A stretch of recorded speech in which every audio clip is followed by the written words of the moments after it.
There's been a lot of conversations being had recently about child stars and the protection of children in the entertainment industry, and now Raven-Symoné has come out to join in on the conversation. She recently sat down with her wife and child star Chris Massey to talk about the Quiet on Set docuseries and the conversations getting started from what was included in it. Raven and Chris both have experiences being on set at a young age, Raven especially as she was acting in The Bill Cosby Show at the age of 3. She later went on to star in her own Disney Channel show That's So Raven, where Chris's real-life brother Kyle Massey played Raven's TV brother on the show. So that's the connection with these two sitting down with each other, is that they've known one another for a long time and seen each other through the industry. Chris was on Zoe 101 and was about 15 when the show aired in 2005, and it was a Dan Schneider show and was one of the shows covered in Quiet on Set, as some of the things written into the show were being called out for being inappropriate now that people were looking at it again. Chris admitted that he hadn't watched the docuseries, but did feel as though he had things that he wanted to say about his experience working with Dan and the industry as a whole, and so he reached out to Raven and her wife Miranda to talk about everything on their podcast. And the three of them really broke down some of what goes on behind the scenes with children in the industry. And when it comes to Chris and Raven, both seem to have pretty good experiences on the set of their shows, but they certainly mentioned how their parents were very much monitoring them and on set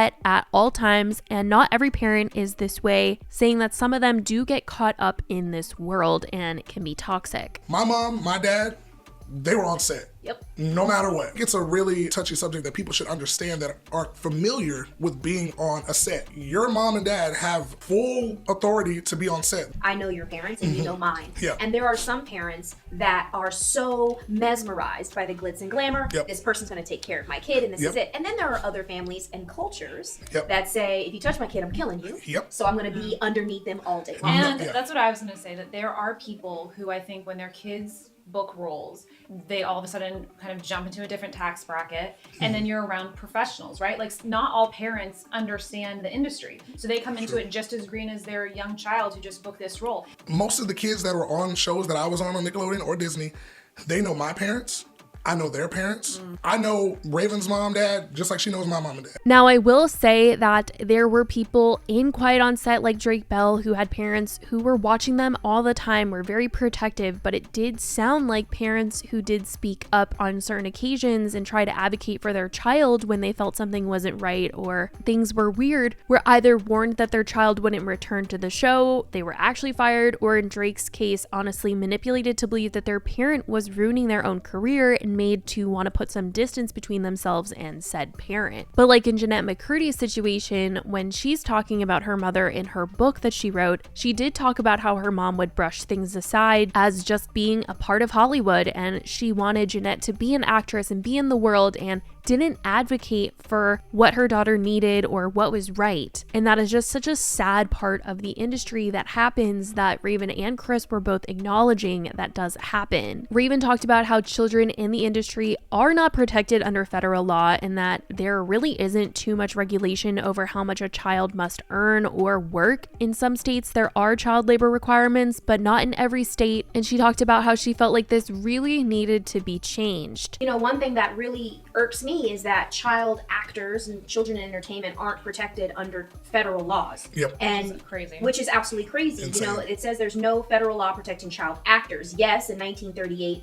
Congress passed the FLSA labor law, a labor law that established a minimum wage for children, including age standards, hours, and wages. However, this was only for industries in agriculture and manufacturing. But the one industry that is exempt from adhering to the FLSA was entertainment. As a result, each state is left to decide which labor laws they wish to enact, if any. I do believe with what we went through, there does need to be a standard across the board Absolutely. of what we can and cannot do and what needs to happen for us. It's still honestly unbelievable to me that not every state regulates child entertainment laws, because a child working on a TV set is still a child working at the end of the day, and I don't understand why it's not seen as work compared to any other job, especially because when you're talking about entertainment, we're talking about people who could get caught up in the glitz and the glam or a dream that they're wanting for their child, and it's crazy that there's no regulations. Now, they also talked about how set teachers hold a lot of power in the industry. They are also social workers in California. I don't know if this is the case in every state, state, but in California, their set teacher is a social worker, and they do hold a lot of power because they can tell the production when a child needs to stop what they're doing on set and focus on school, or just make sure that they're not overworked and overwhelmed. But they talk about how not every set teacher uses their power for good, and some just sit back and don't actually advocate for children. The teacher on the set has like the highest authority. Yeah. Like, people don't know that. When you're on a kid's set, your teacher can come and pull you off that set and say, hey, look, he's got to do math homework. And she can shut the whole production down if Yeah. she doesn't like something. Or he can shut Yeah, the whole production absolutely. down if they don't like something. Absolutely. Teachers have a lot of Yeah, power, they and do. and some of them use it. Minimal Yeah, recognition. some some do, of them and some don't. just play the role and sit back. Exactly. But Miss Foy, she would come there and she would talk to them and she'd say, hey, listen, he's got stuff he's got to do right now. He has to go. They would hate it, but at the end of the day, school comes first. Raven did say some changes had been made since she was a child actor, but it's just simply not enough. And when she is working on set with children, she is very much wanting the parents to be present and wanting the kids to be taken care of. There are so many things in place now that were not in place when we were actually acting. Before every season, every single sitcom, especially with children, there is a mandatory health and safety meeting through lawyers to explain what quid pro quo is, to explain what diversity is about. These meetings are brand new. And there's things that you're like, obviously, but obviously that did not happen with Dan Schneider. I remember there was a season of a show that I was on with kids. We're not gonna say what, when, how, but I remember the parents not coming to set. And I stopped and I said, I need every parent on this set. No, they don't need to be there. It's safe. I said, no.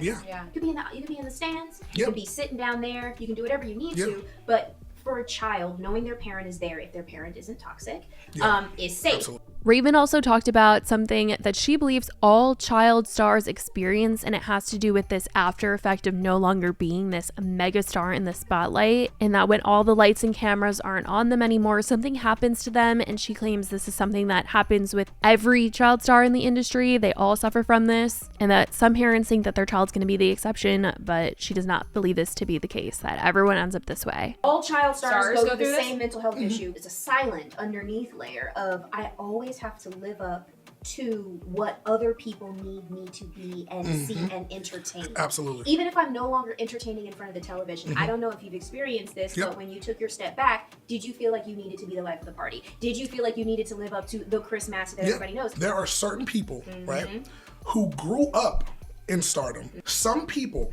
were not mentally strong enough to accept when their reign is over, right?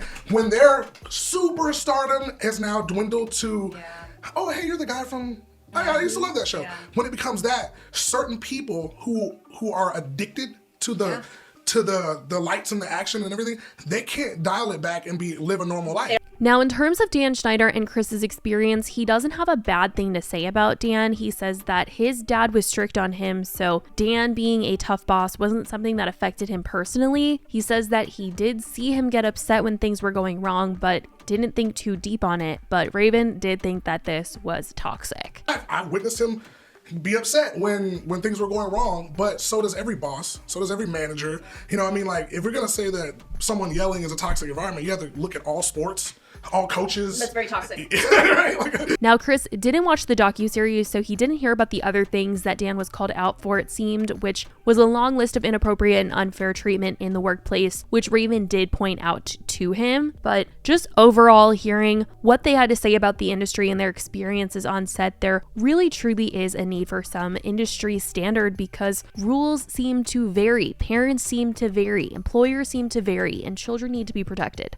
I still can't believe that compensation isn't even guaranteed to every child in the industry. And when I say that, I mean not every state requires that parents set aside their earnings for them. Parents can just go out and spend the check that their child earned, and I just do not think that is right. And I know that I've talked about it a million times at this point, because we've been talking a lot about the entertainment industry and children working in the entertainment industry, but I just think it's important to reiterate this is a issue that is going on. It is not right, and I do think that if parents were not able to just take their child's check and cash it out full on in their name in most places, that it would significantly reduce the amount of parents that are wanting their child to be famous for money. Because if they can't profit, then they're probably not even going to want to take that route. And I just don't understand why it's not a law everywhere that a child deserves to have this money set aside for them. And I just think it's important to get out there this information because it's not right and people need to be aware of what is going on here. And hearing from child stars directly should be enough to make changes, but unfortunately it just hasn't happened yet. And who knows when people will start to really want to protect them. I certainly want to know what you guys think about all of this, though, that Raven and Chris had to say about the industry and things they witnessed and changes they'd like to see made. Let me know all your thoughts in the comments. I love you guys so much, and I will talk to you in the next video. Bye, guys.